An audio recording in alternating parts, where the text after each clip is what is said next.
Hi, in this video, I'll be talking about the single responsibility design principle. Let's first understand what is design principle.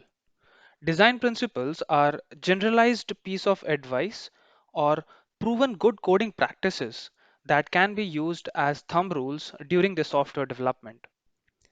These design principles reduces the code complexity by reducing the coupling between the classes, separating the responsibilities, and well defining the relationship between them. Let's understand what exactly is a solid design principle. SOLID is an acronym for 5 design principles which intend to make the software design more understandable, flexible, and maintainable. This acronym was introduced as part of a book published by Uncle Bob, Robin C. Martin. Let's see what SOLID exactly means. S stands for Single Responsibility Principle. O stands for Open Close Principle. L stands for Liskov's Substitution Principle. I stands for Interface Segregation Principle. And D stands for Dependency Inversion Principle. In this video, I'll be talking about the single responsibility principle. The single responsibility principle is a key software engineering principle that determines how we should modularize the code in object-oriented programming. And as the name suggests, a module or a class should have one and only one responsibility. Uncle Bob provided a complementing definition for SRP. He says a module should have one and only one reason to change. But why exactly we need single responsibility principle? And the argument is relatively simple. It makes the software easier to implement and prevents unexpected side effects of future changes. It is very common in software development process that the requirement keeps changing. And imagine you have a class that does several things in your program. You will be changing your class as soon as its responsibility changes.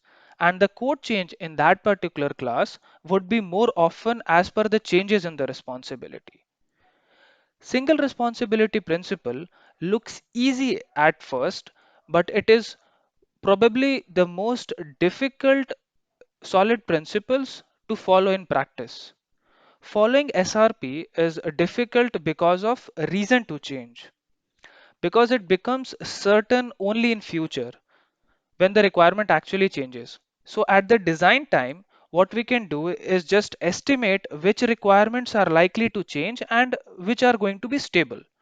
So SRP involves a certain amount of prophetic work at the design time to analyze what requirements are likely to change and what can be stable to decide the responsibilities of the module. Let's take a look at a simple example to understand the single responsibility principle. We have a class book that has a set of pages. It can return the author, titles, and the publisher. It can turn the pages and it can also print the current page. The thing to notice here is this print current page method. Is it actually a responsibility of a book to print the page? Why or why not? Let's think about this.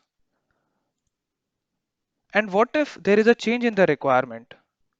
And the page content now should be displayed in an HTML page and it can also be displayed in a notepad document.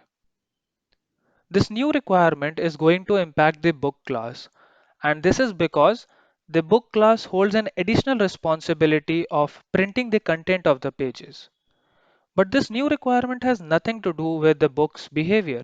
So why do we need to modify the book class? And this is because the initial structure of the book class was not correct at the first place.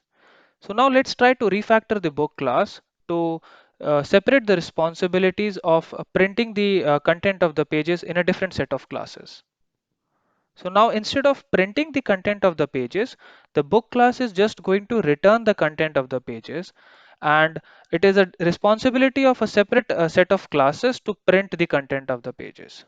So we have created an interface and we have two different implementations. One is an HTML printer and the other one is a Notepad printer. The data would be printed as per the interfaces for which it is called. All this change might not look like a big bargain, but think of it as part of a big software program. And any changes to this book class will impact the classes which are dependent on this book class.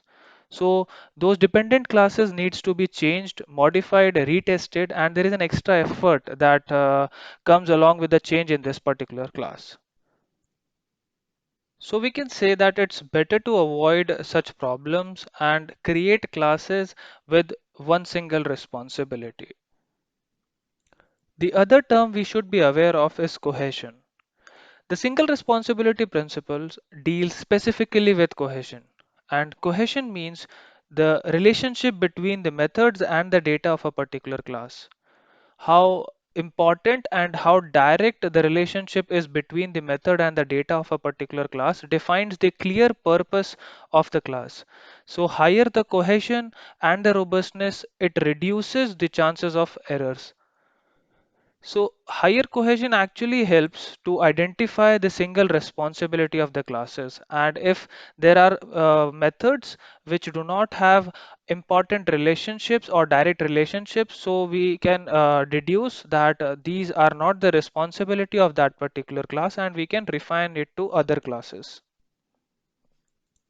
Now that we understand the theoretical aspect of single responsibility principle, the next question is how do we implement single responsibility principle?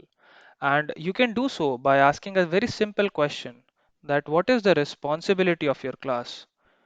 Let's say you have a class and the responsibility of the class is something like this, that it calculates the salary and sends an email to the user. And as soon as you get the word and in your statement, it implies that your class has multiple responsibilities. And this is the point that you need to separate the responsibilities. So you should have a class that actually calculates the salary, and you should have a separate class that sends a notification or an email to the user. That's it from my side on single responsibility principle. Thank you for watching this video.